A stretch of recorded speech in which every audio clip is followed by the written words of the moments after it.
Welcome to English Grammar Spot. This tutorial is about the future tenses.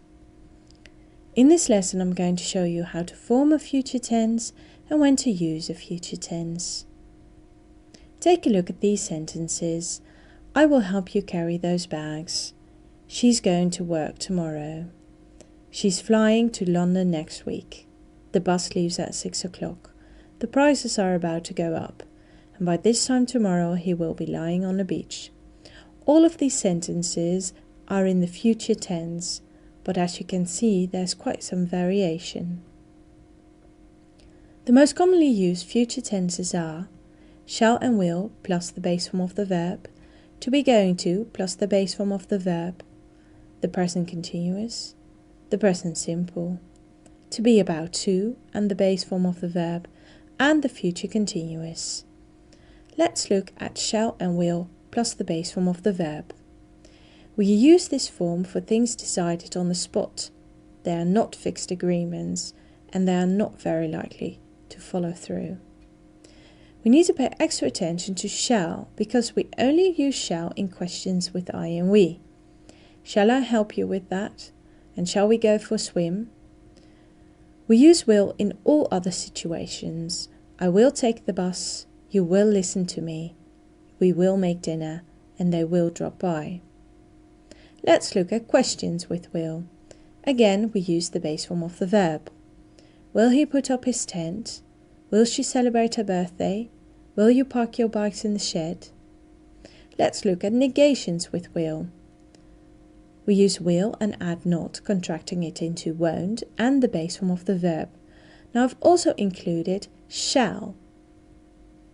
Shall plus not becomes shan't and the base form of the verb, but this form is very old-fashioned, but I thought it would be fun to put it in anyway. Shan't I get sunburned? It's quite Victorian. You won't cross the road, it won't be easy, we won't make the beds, and they won't need a passport. Now let's take a look at that other form, to be plus going to plus the verb. We use this form for fixed plans made for the future.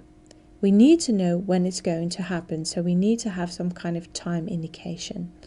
I'm going to help my brother next week. It is going to rain tomorrow. And we are going to cook dinner tonight.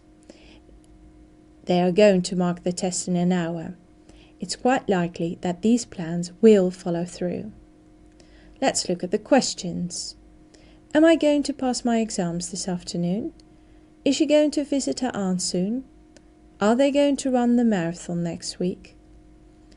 And let's have a look at the negations. I'm not going to learn it by heart this evening.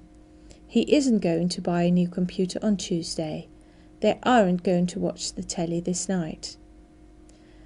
Now sometimes we also use a present continuous when talking about the future. We use the present continuous for plans in the very near future. And again, we need to know when they are happening. I'm working this afternoon. He's calling her in the morning.